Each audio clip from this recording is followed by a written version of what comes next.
Hey guys, welcome back to my channel. My name is Melissa Siegel. I'm a professor of migration studies, and this is a channel about all things migration. And today we're going to continue with our athletics inspired videos. And we're looking today specifically at the Paralympics and the Paralympic Refugee Team, which maybe some of you didn't even know existed. If you're interested also in the video that I made on the Olympic Refugee Team, you can also check that out here. I'll make sure to put it in the description below also. But now let's turn to the Paralympic Refugee Team. Now, the Paralympic Refugee Team is participating in the Tokyo 2020 Paralympic Games. The team actually debuted in the Rio Games in 2016 with 2 athletes. But for the Tokyo 2020 Games, 6 athletes will represent the Refugee Paralympic Team. The team actually represents more than 82 million people around the world who've been forced to flee because of war, persecution, and human rights abuses all over the world, 12 million of whom live with a disability. Now, let's take a look at some of these individuals. Let's first start with looking at Parfait Hakizimana. He will be competing in Taekwondo. Parfait fled the civil war in Burundi. He's actually doing something that no para-Olympian has done before, and he is actually going directly from a refugee camp to compete in Tokyo 2020 in the Paralympic Games instead of going through a third country. Very often, athletes go through a third country, such as Germany or the United States, to be able to become a Paralympian, but he actually is coming directly from a refugee camp. He lives in the Mahama refugee camp in Rwanda, near the border with Burundi. This is the largest refugee camp with 60,000 people living there in Rwanda. He was born in 1988, but his life changed forever in 1996. At this time, he was already living in an internal displacement camp because of the ongoing civil war. The camp where he lived at the time actually came under attack, and his mother was killed, and he received a severe gunshot injury that basically rendered his left arm permanently disabled. His father, who was in the army, took him to a hospital where he received treatment and had to stay for 2 years. Parfait tried different sports that helped him with his rehabilitation, and at 16, he was introduced to Taekwondo. He had to actually deal, though, with more tragedy when he was 20, when his father died in a motorcycle accident. He lived with other family members and continued in the sport. But 2 years later, in 2010, he received his black belt and opened a Taekwondo club in Burundi. In October of 2015, Parfait joined thousands of others who were fleeing political violence and unrest in his country. So the unrest was actually sparked by the fact that the Burundian government was cracking down on activists, journalists, and demonstrators following the protests over President Pierre actually deciding to run for a third term, which many people found not correct or unconstitutional. So because of the increasing violence in his country, he fled Burundi to go to Rwanda. A year after arriving there, he actually used his previous experience to set up a Taekwondo club in his new home in the refugee camp.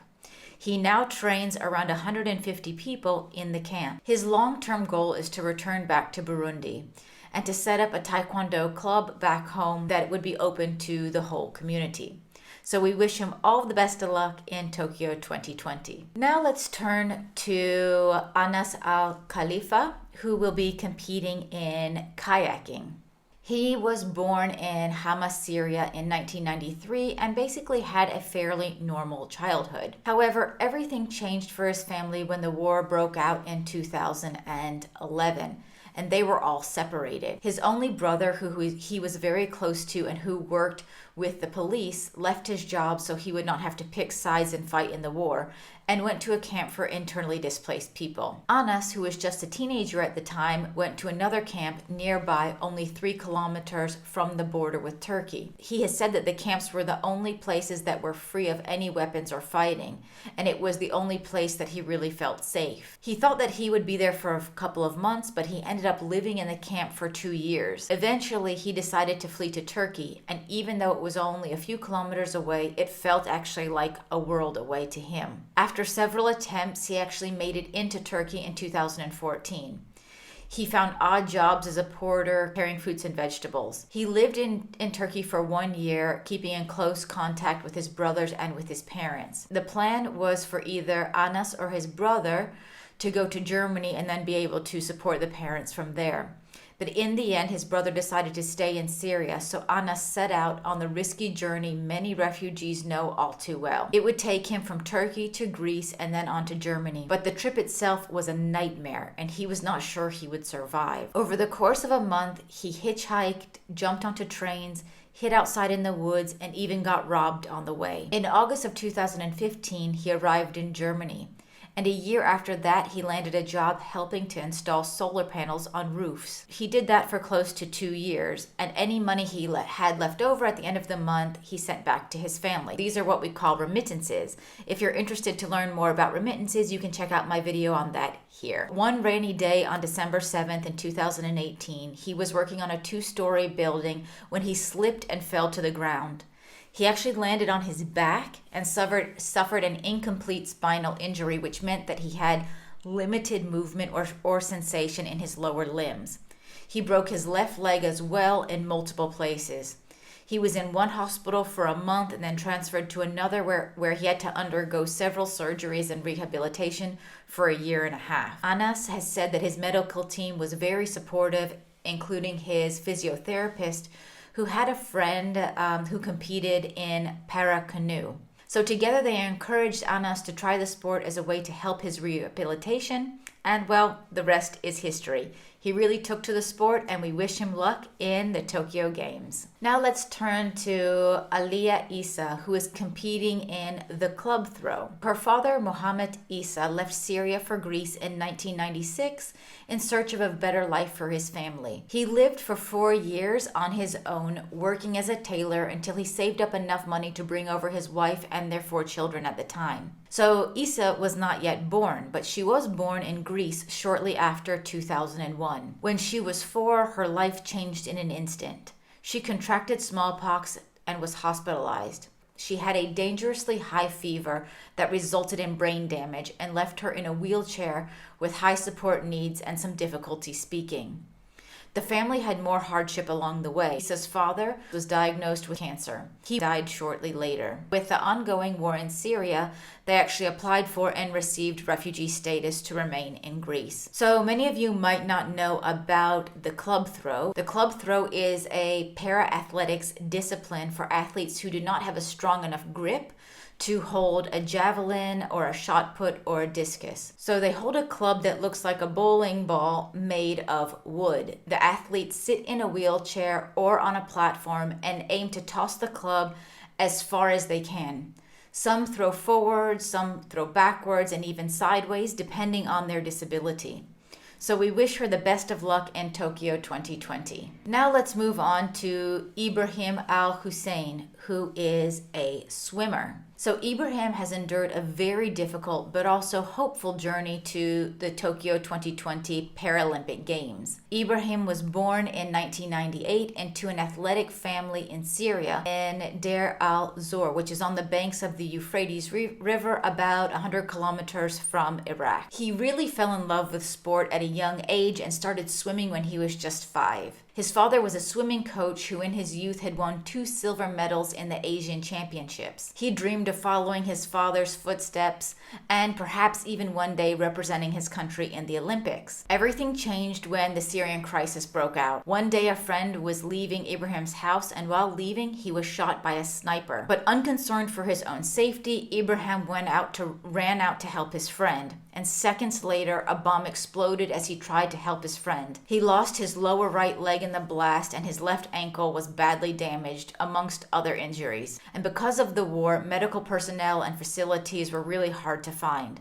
The doctor who actually cleaned his wounds was a dentist. He found himself in a wheelchair and in desperate need of care. His hopes and ambitions had been absolutely shattered in the blast.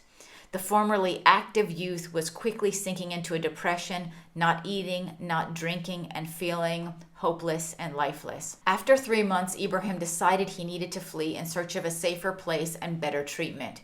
He was able to cross the Euphrates River on a raft with the help of a friend, and they continued on to Turkey, which at the same time was one of the only places that had its border open from his province to those who were injured from the Syrian war. He entered southeastern Turkey, but things were not much better with so many of the injured flocking there.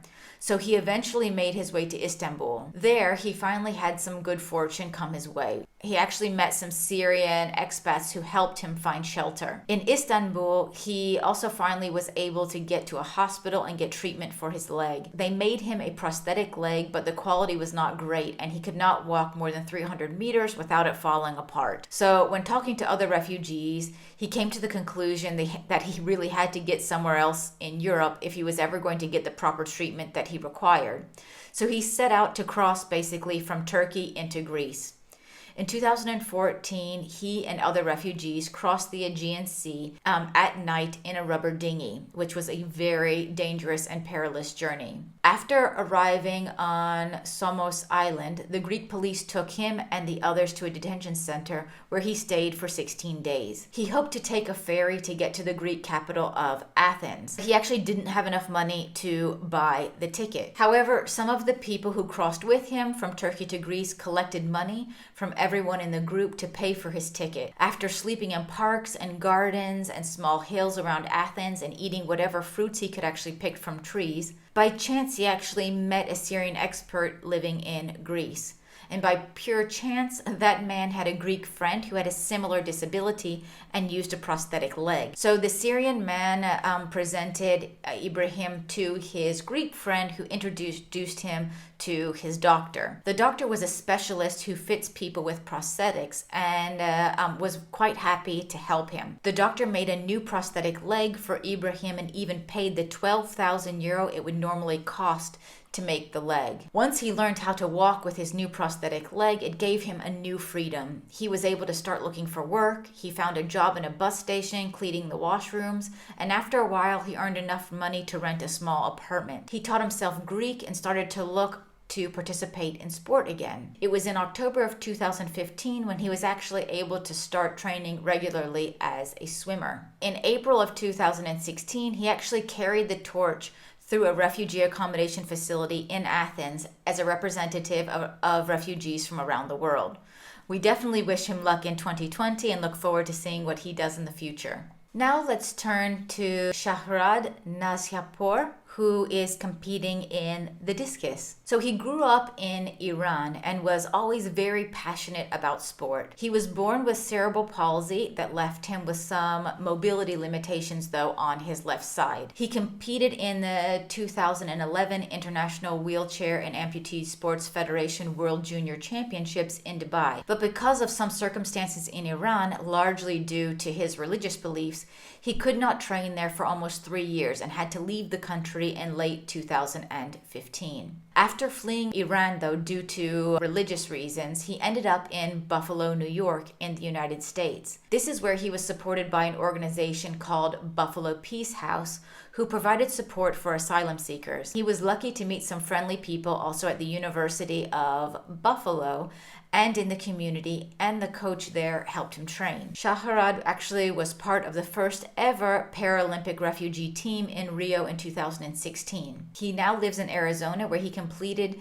the university studies that he actually began in Iran, finishing off a degree in public management policy. We look forward to seeing what he'll do in Tokyo 2020 and wish him all the best of luck. And finally, we can turn to Abbas Karimi, who is competing in swimming. So he also has a very interesting story. Abbas was born without arms in the capital of Afghanistan, Kabul. After first taking up kickboxing as a way in which to defend himself from bullies, Abbas moved on to swimming after his brother built a 25-meter swimming pool for a community near their home. The water and swimming became his oasis and his safe space. Although he did at first doubt whether or not he could master the sport without arms, but he learned to excel by making the most of his feat. His father was not happy at the time about him focusing on swimming and preferred to see him as a leader in the mosque. In his first competition, however, he became an Afghan national champion and proudly raced actually in front of his father. Unfortunately, he didn't see much future if he stayed in Afghanistan. He once said, "I just wanted to get out of that world and prove them wrong. As a person with a disability, I didn't fit into that society and I had to leave." At 16, Abbas secretly hatched a plan to flee. First, he flew to Iran. Then he began a 3-day treacherous journey through the Zagros Mountains, and basically a journey that, if he could survive the extreme conditions, would take him from Iran to Turkey. Smugglers also put him in the back of a truck. He had to sit there with his feet close together as they covered all those fleeing with plastic. And as they headed to the border, the truck stopped to pick up others. The newcomers piled onto the truck and jumped onto the top of Abbas, who they couldn't see underneath the plastic, making it hard for him to breathe. When they got to the mountain pass, they had to walk, and he was not sure he would survive the night. After 3 seemingly endless days and nights like that, they made it into Turkey. In Turkey, Abbas eventually ended up in a refugee camp where they provided shelter to refugees and asylum seekers under the age of 18. During his 4 years in Turkey, from 2013 to 2016, he lived in 4 different refugee camps. In the second camp, which was specifically for people with disabilities, he went to the pool every day and often twice a day to train. What was driving him was a belief that swimming could provide a better life and he could be a role model for a younger generation. In September of 2015, Mike Ives, a retired teacher and former wrestling coach in the United States, saw a video of Abbas. In the video, Abbas showed off his swimming skills and asked the Afghan government to support him so he could represent the country in the Rio 2016 Paralympic Games. Ives sent Abbas a long message encouraging him to come to Portland in the United States and telling them that he would support him. Ives worked with the United Nations High Commissioner for Refugees to get him the proper documentation and helped Abbas resettle in Portland in 2016. The next year, in 2017, Abbas went to the World Championships in Mexico and saw his swimming career take off with a silver medal. At the second World Championships in London in 2019, he finished 6th in the 50-meter butterfly. A few days after those championships, he actually received some pretty horrible news from back home that his father had passed away. After this news, he actually found it really difficult to find motivation and to keep swimming. However, rather than quitting the sport, Abbas dedicated himself even more to his dream of becoming a Paralympic champion. We wish him all the best of luck in Tokyo 2020. So these 6 individuals have really shown incredible resilience, overcoming not only a disability, but also violence, war, and persecution in the countries where they were born. We really wish them all the best of luck in the future. If you like this video, please make sure to like the video, subscribe, and hit that notification bell so you don't miss any of my videos that I upload every week on different issues around migration, and I hope to see you next time. Bye-bye.